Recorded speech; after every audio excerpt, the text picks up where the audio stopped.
Muli po, magandang gabi sa umagang ito. Napakabuti po ng Ama. Sa oras po ito ay ako po ang kanyang napili mag-MC sapagkat ang kapatid ko nga pong isa ay wala. Walang hanggang papurit pasasalamat sa Ima ang mayaalay ko po muli sa kanya sa oras na ito. At muli po niya tayong lahat tinawag sa dakong ito na walang pag-aalinlangan sapagkat ang Diyos po talaga ang kumikilos sa bawat isa sa atin. Kaya po ngayon, maano po nating ipaliwanag kung ano po ang mga nadaman na po natin sa dakong ito sa araw-araw natin pagtungo dito. Tinatawagan ko po ang kapatid kong si Violet.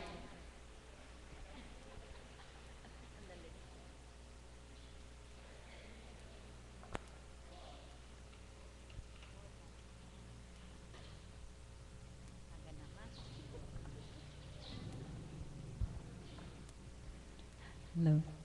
Magandang umaga po sa gabing ito. Kung sa ano yung nadama, marami na po akong nadama dito. Nang una po, nadama ko na ang Panginoon ay buhay. Kung hindi po ako nagpupunta dito, hindi ko po alam yung mga gawain na ganitong kabanalan.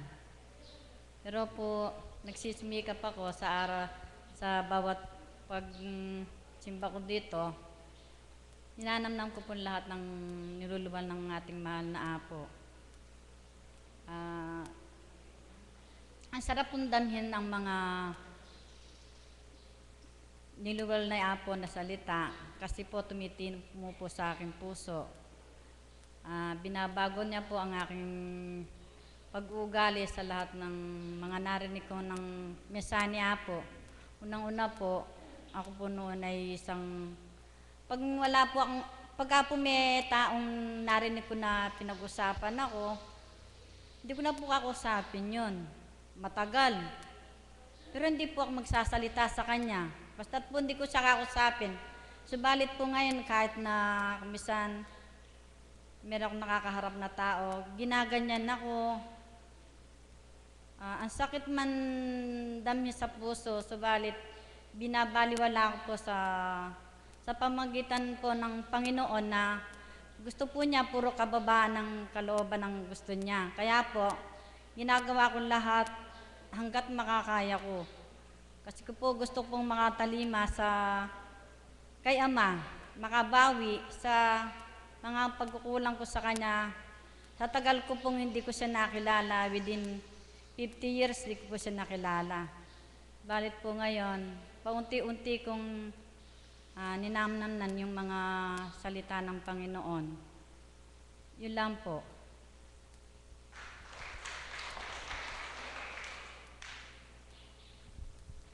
Talaga po napakabuti ng Ama sapagkat kung paano nga po tayo niya binigyan ng pandapat na mabuti na dati hindi natin siya nakikilala.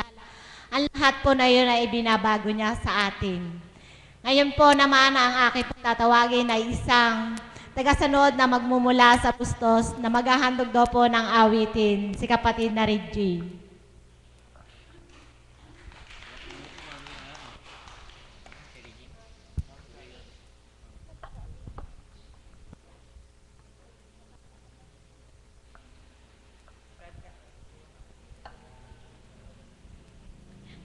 Magandang gabi po sa umagang ito.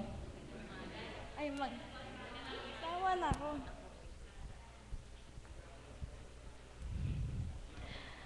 Tama naman. Magandang umaga po sa gabing ito. Sorry po, pangalawang beses ko na itong nagkamali.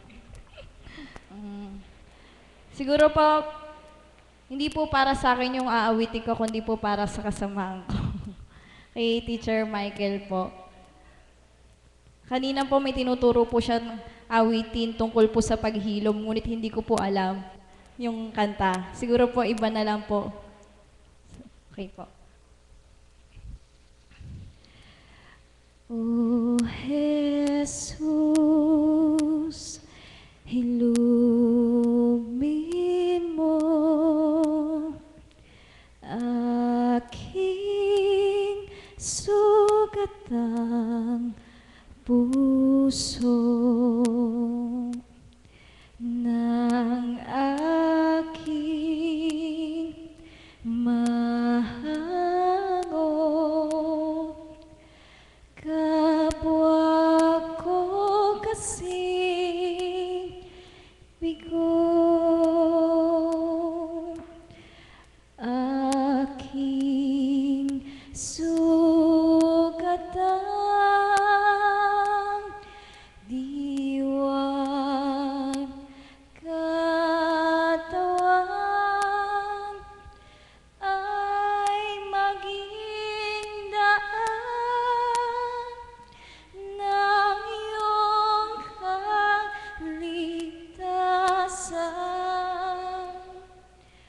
O Jesus,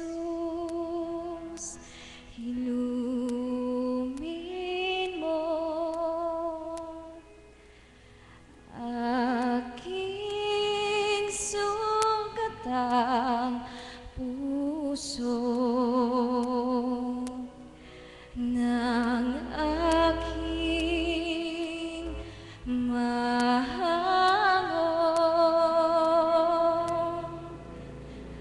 kapwa ko kasing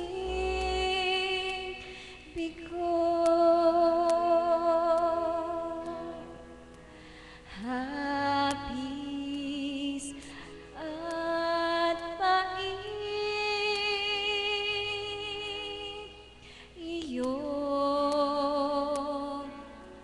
patamisin at hagkan ang sakit ng magringas ang rikit. O Jesus, ilumin mo aking sugatang puso ng aking mahango, kapwa ko kasing bigo.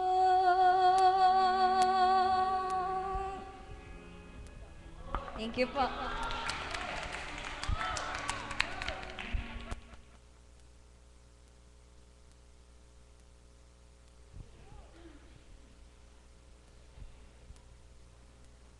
Muli po, maraming salamat sa pag-awit mo, kapatid, sapagkat kung ninamnam nyo po yung awitin, para po pala tayong hineheli ng ating Panginoon.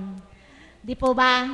Ngayon po naman, ang susunod pong magbabahagi ay mula pa rin po sa Bustos, ang teacher Michael.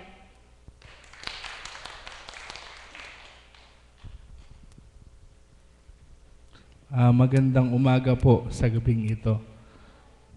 Dito pa? Ayan. Para sa inyo pong kaalaman ay hindi po ito yung una kong punta dito. Siguro po bata pa po ako noon, sa aking magulang, nagpupunta na po dito. Hindi pa nga lang po ganito yung, ano ba tawag, dambana. Doon pa po kami dumadaan sa gilid. Yung may bahay po sa likod doon. Ayun, dahil po sa mother ko. Pero kanina po, dahil kay Teacher May o kay Ate May, hindi ko po alam kung bakit ako nag-aya. At kasama po yung mga walang plano po yata ngayon. Ayun, sisimulan ko po yung aking kwento sa anong petsa ba yun? Nung araw po na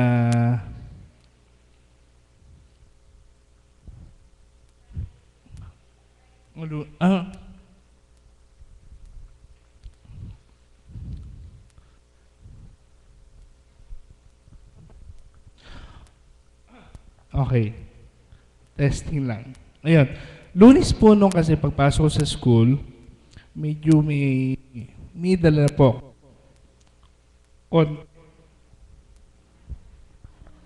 Ayun.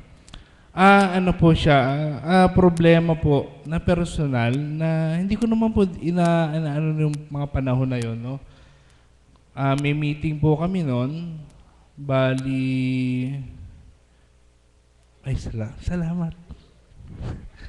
Buti pa ito naalala ko. Okay. So, yun. Nung araw po na yon, medyo wala po ako nararamdaman. No? Nung matapos po yung meeting namin, tumayo po ako upang magsimula na po magtrabaho.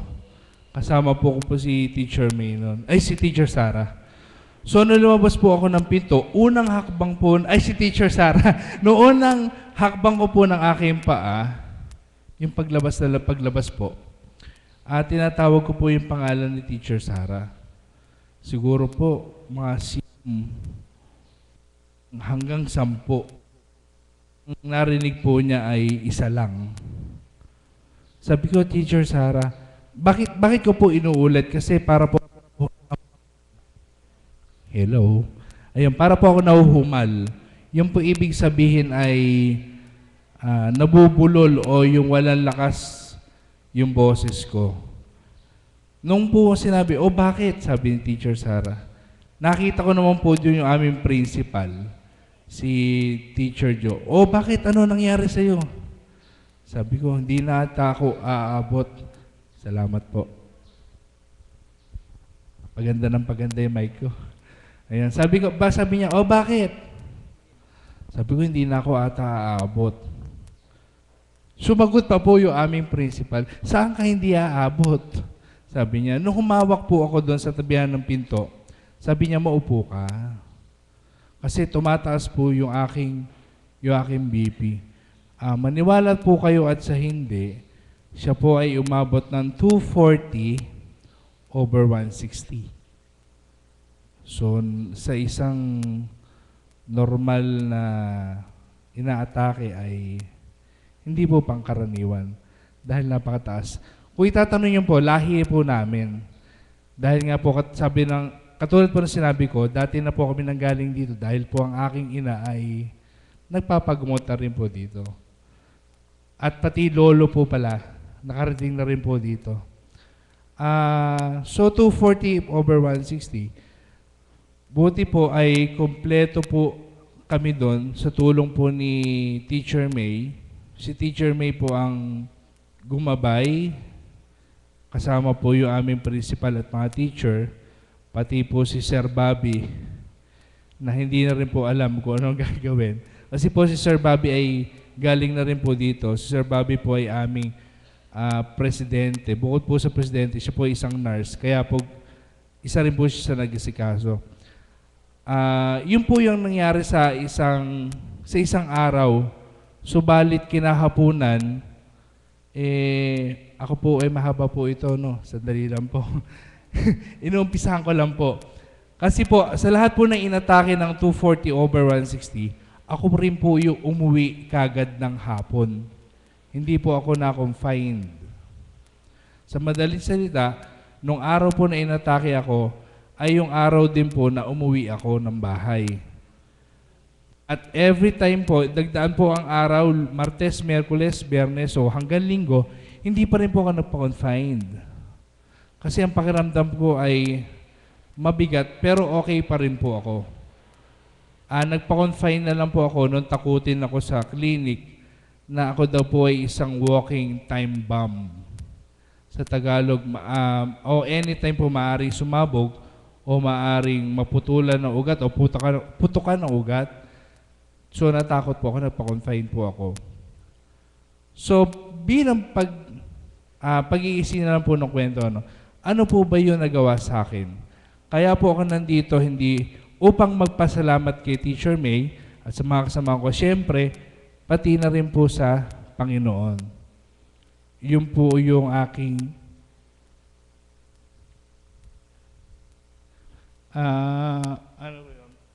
yun po yung aking way para maibalik yung sabi nga po ni Teacher May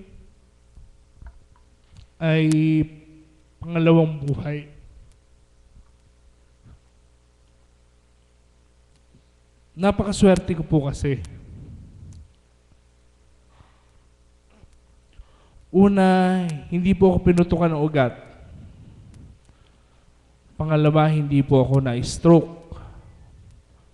Natural po yung aking katawan. Wala po siyang anuman na bago. Maliban sa konting paghuhumalo, paghirap magsalita. Pero ganun pa man po ay bumalik na siya sa dati.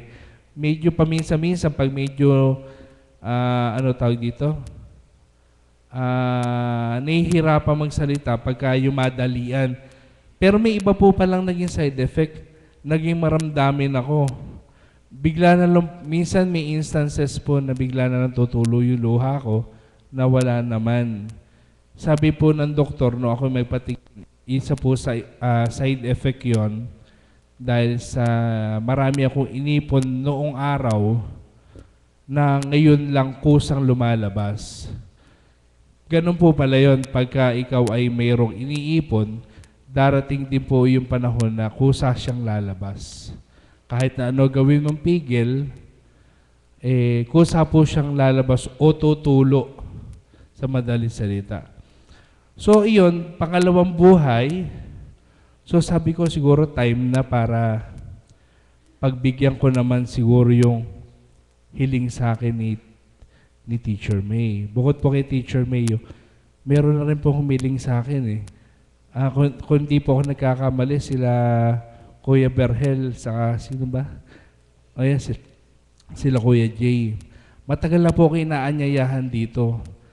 Madali po akong kausap, kaya lang mahirap po ako sa lakaran.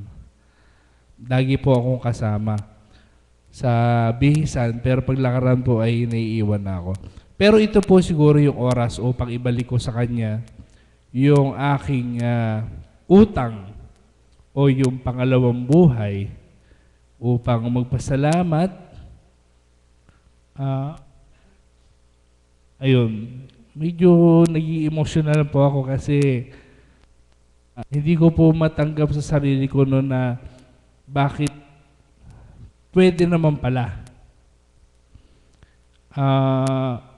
Pwede naman pala, bakit hindi noon pa? Kailangan ba maulit? Kailangan ba maulit o kailangan ba mangiwi? Kailangan ba mamatay pa yung kalahating katawan? Kailangan ba makomatos pa? Kailangan ba may mangyari sa ating katawan para makapunta doon sa mga pagsasalo o yung tinatawag nating yung samahan o yung katulad nitong mga ganitong pangyayari. Magpapagamot ka kasi hindi ka na makalakad. Magpapagamot ka kasi bukas mamamatay ka na. Sasali ka sa dambana kasi o sasama ka sa samahan kasi malala na, tinanggihan ka na ng doktor. Sasama kasi wala na, siya na lang ayoko po dumating sa panahon na ganun. Kaya po nandito ko. Nagulat nga po sila, nag-aya ako. Nakaplano po dito ay si Teacher May lang po. Ay, salamat po ulit. Pakat na to. Mahaba po kasi. Ako? Ganun ba yun? Sulit Ayun. Ayun po. Wala po talagang plano kami. Siguro po, naghamon po kasi ko. Sabi ko, basta may sumama lang po doon kasi sila po naggagaling na po dito, napupunta na po sila. Lalo po yung principal namin, lagi po napupunta rito sa Teacher May.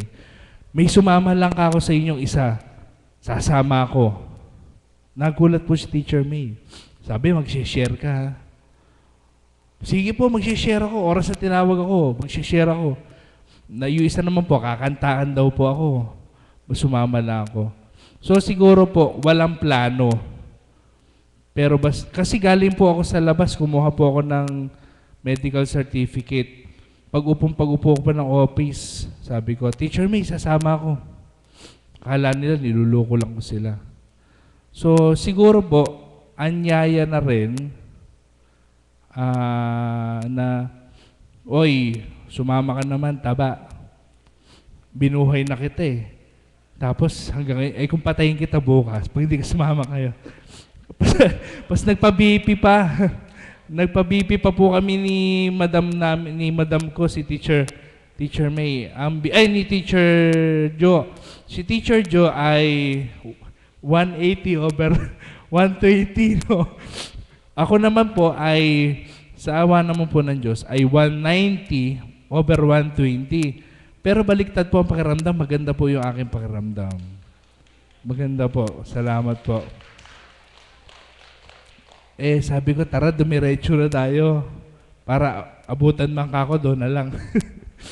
Ayun. So, ibig ko po sabihin, sa madaling salita po, mga tita ko at mga tito, no?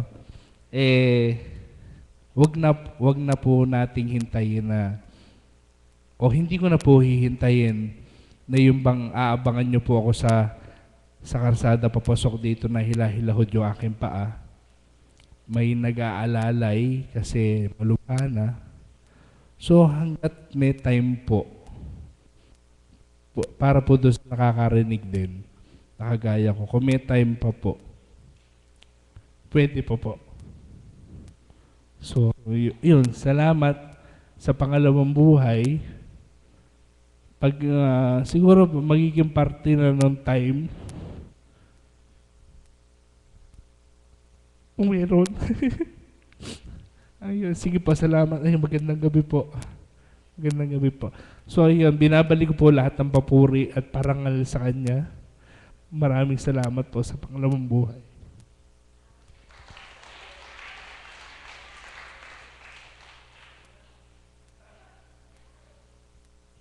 Ano awitin ko? Walang. Ako ba?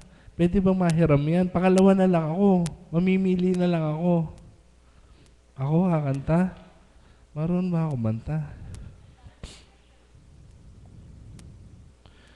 Nako. Hindi ko alam to. Andiyan pa naman si Apo. Ba't ba naman na-timing pa?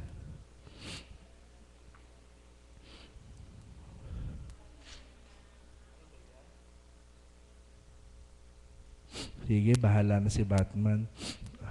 Andito naman si Kuya. Hindi, ayokong bahala na si Diyos kasi alam naman niya siguro makakanta ko to. Okay, siguro. Andiyan ka naman no? Okay. So, pagpasensya mo niyo po kung ano man po yung aking diktahan mo ako Okay. So, hiram sa Diyos ang aking buhay, ikaw at ako'y tanging handog lamang, di ko ninais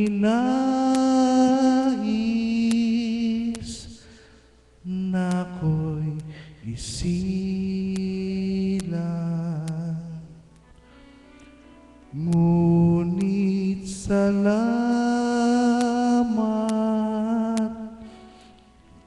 dahil may buhay. Ligaya ko nang ako'y isilang. Sabayan niyo po ako, alam niyo. Pagkatao ay mayroong dangal, sinong may pag-ibig, sinong nagmamahal, kundi ang taong Diyos ang pinagmulan. Kung di ako umibig, kung di ko man bigyang halaga, ang buhay ko'y handog sa Diyos kung di ako magmamahal? Sino ako? Salamat po.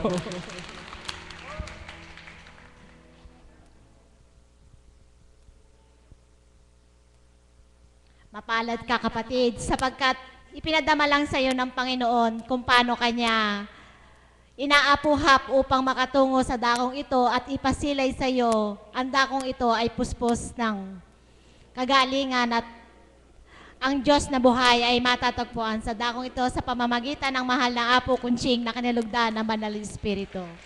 Muli po ngayon ay mag-isang mag-aalay po ng awit ang ating kapatid na Tita Pilar.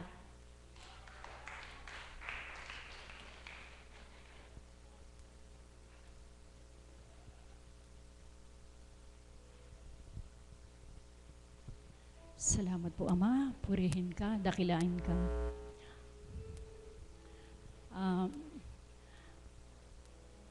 Sabi ko po sa kaisipan ko, kapag po ako niloob na natawag, aalayan ko po ng awit ang ating mahal na ina sa kanyang pagdalaw po sa dakong ito. Kaya para po kay Mama Mary.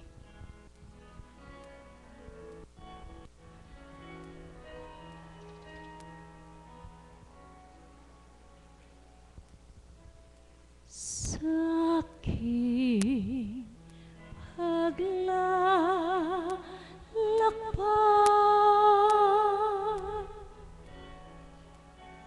sa bundok ng buhay, sa likaya't lamay, maging talang gabay,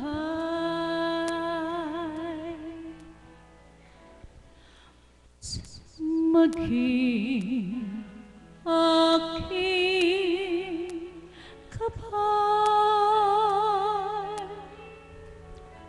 sa langit kong pakay,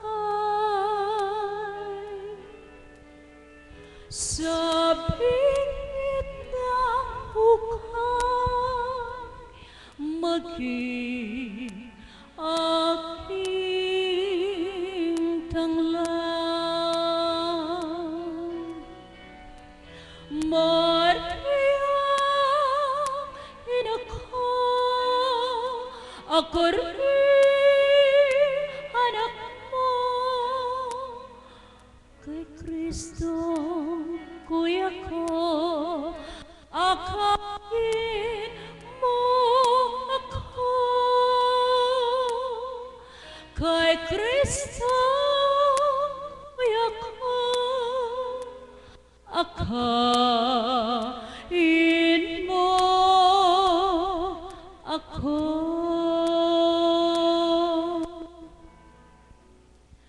Sabihin sa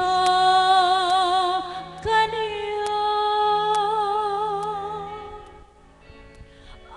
aking dusa't saya, ibulong sa kanya, minamahal ko siya. Maria, ina ko, ako rin anak mo, kay Kristo, kuya ko, akayin mo ako. Kay Kristo, kuya ko, akayin mo ako.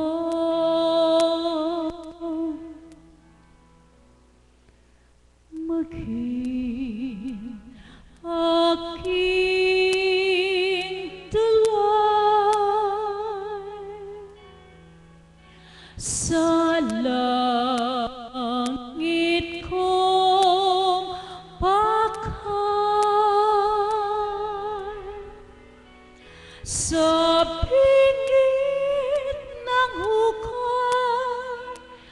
lang na aking kamay. Maria, ina ko, ako rin anak mo, kay Kristong kuya ko, akayin mo ako. Kay Kristong kuya ko, akayin mo ako. Maria, ina ko, ako rin anak mo, kay Kristong kuya ko, akayin mo ako. Kay Kristong kuya ko,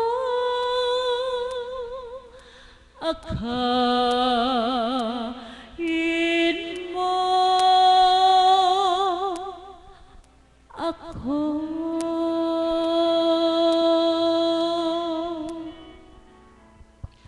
Salamat po.